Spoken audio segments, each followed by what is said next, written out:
Traditionally, people have thought of pastures as open areas without trees.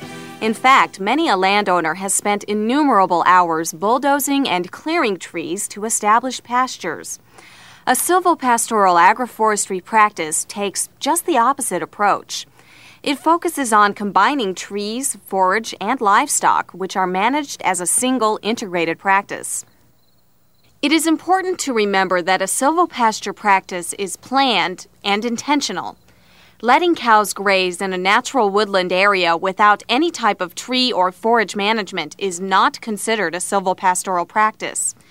Silvopastoral management creates an environment where trees, forage, and livestock can be developed to their full economic potential. This video discusses the benefits associated with a silvopastoral practice, looks at planning and design considerations, and finally presents key management requirements necessary for a successful silvopastoral practice. Landowners can realize a variety of benefits from an agroforestry silvopastoral practice. Larry Harper, agriculture journalist and operator of Harper Hill Farm, has implemented a walnut silvopasture practice in Butler, Missouri. I've often been asked, why do you put those walnut trees in your perfectly good pastures? Well, I'm looking for a diversification of income here on Harper Hill Farms. I want to have as many enterprises on the same piece of land as I can to maximize the income. Jim Wilson operates a silvopasture practice with pecan trees near Nevada, Missouri. Ever since we've been in nut production, we've used cattle to control the height of the grass. We also benefit from the value of the beef that we sell in the fall, in addition to the nuts that we harvest. Bill White, a wildlife biologist with the Missouri Department of Conservation on loan to the Natural Resources Conservation Service, operates a silvopasture practice utilizing sheep and Christmas trees near St. Joseph, Missouri. For me, the benefits of agroforestry are that not only do I get an income from my Christmas trees, but I also get an income from the sheep that graze the grass in my trees. Bill Slaughter grazes cattle under walnut trees near Skidmore, Missouri. We rotationally graze, then pull the cows off, let the grass grow back. This way we have a chance to market a crop every year through the calves that we sell in the fall, instead of having to wait 20 or 40 more years for these trees to be mature and sell them log. As with all agroforestry practices, thought must go into the design of the practice before it is planted. There are both economic and environmental considerations, as well as decisions related to trees, forage, and livestock, which need to be taken into account when forestry and agriculture are merged. John Fleming, Forestry Regional Supervisor with the Missouri Department of Conservation, has worked with forestry and land use issues in Missouri for more than 21 years.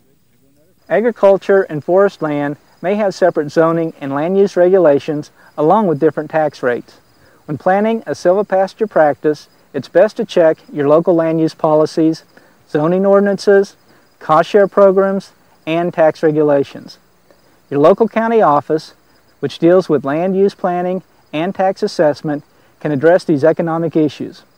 Also, check for regulations which might apply with regard to restrictions or requirements for streamside protection or maintaining wildlife habitat.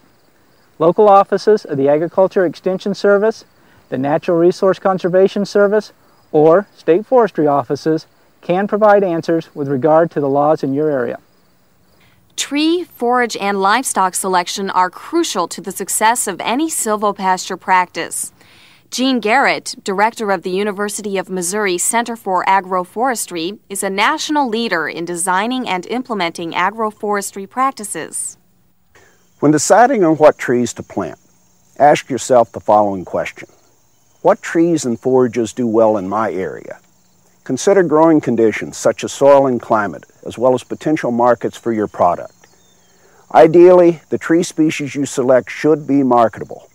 This includes both the wood itself and other products such as nuts or fruit, which will give you another source of income in addition to livestock. They should be high quality and fast growing, or of such a high value that a medium growing species is acceptable. They should be deep rooted, so the trees don't compete with the forage for moisture. They should be drought tolerant or capable of growing on a wet site. They should produce a light rather than a heavy shade, and be capable of providing the desired products and environmental services, such as erosion control or protection of water quality, that you need. It is important that the trees and forage selected for a silvopasture practice are compatible. Al Decker, University of Missouri Extension Livestock Specialist, has helped producers establish silvopasture practices in Missouri for 10 years. When considering the forage component, you should use a perennial crop that is suitable for livestock grazing. The crop must be compatible with the site characteristics, meaning the soil, temperature, and precipitation. It must be productive under partial shade and moisture stress. It should respond to intensive management practices and be capable of tolerating heavy grazing. In a silvopasture practice, trees, forage, and livestock are developed to their full economic potential. Livestock choices include sheep, goats, horses, turkeys, cattle, chickens, ostrich, emu, and game animals such as bison, elk, caribou, fallow deer, and others. Jim Wilson and Bill White discuss why they chose a particular livestock.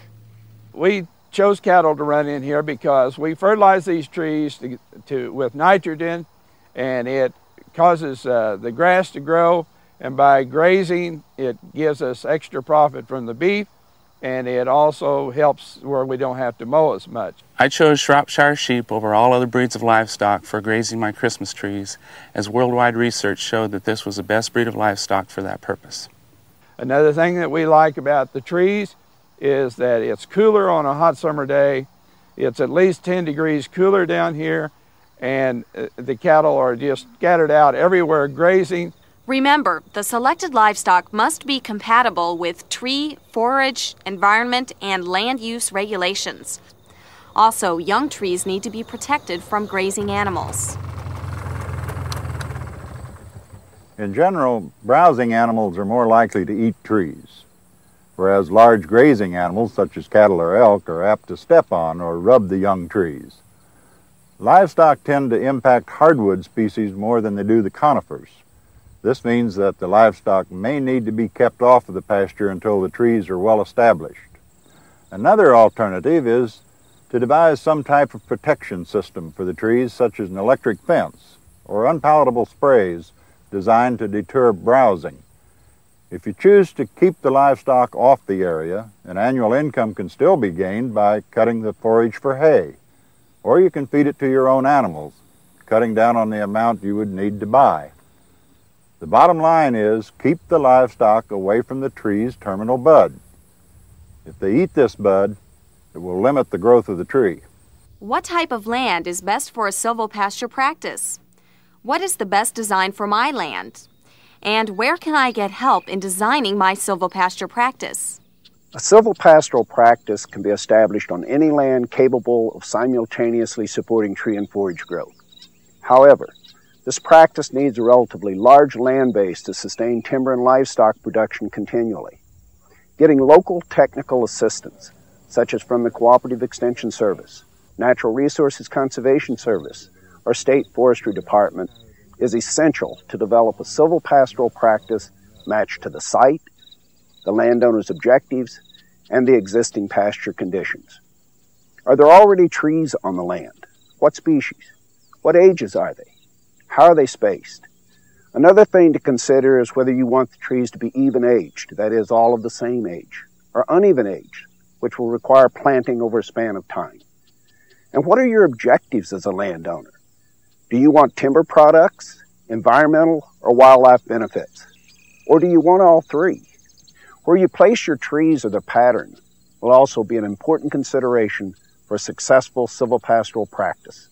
Trees can be evenly divided over the area to optimize growing space and light for both trees and forage. Or they can be grouped into rows or clusters, which will concentrate the shade and root effects while providing open spaces for pasture production. With conifers, a double row configuration with wide alleyways optimizes forage and wood production. Forage establishment may require some thinning of existing trees and tillage to provide a favorable seed bed. On existing pastures, forage suppression using an herbicide may be necessary around newly planted trees for 2 to 3 years to allow the trees to establish. Regardless of the pattern, trees will require management. Trees are typically pruned to increase light penetration and to develop a high-quality saw log. Trees being grown for nut production will require less pruning. The livestock grazing should be intensively managed. In a rotational grazing system, a successful silvopastoral practice requires understanding forage growth and managing the timing and duration of grazing to avoid browsing of young tree seedlings or the elongating shoots. Precautions should be taken, such as fencing, to prevent trampling or rubbing of the young trees, as well as overgrazing and soil compaction. By managing trees, forage, and livestock as a single integrated silvopastoral practice, landowners can reduce economic risk by producing multiple products on the same land. Silvopastures can make a landscape aesthetically pleasing, and silvopastoral practices are less likely than concentrated livestock operations to raise environmental concerns related to water quality, odors, dust, noise, disease problems, and animal treatment. In summary, a silvopasture practice provides production and conservation benefits. For more information about this agroforestry practice, contact the University of Missouri Center for Agroforestry.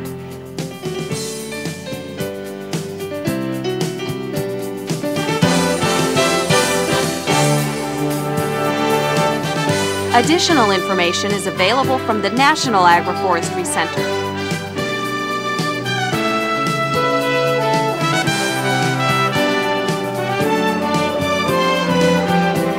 In your area, local offices of the Natural Resources Conservation Service, State Forestry, or University Extension may also have information on silvopastoral practices. This video has been produced and funded by the University of Missouri Center for Agroforestry within the College of Agriculture, Food, and Natural Resources.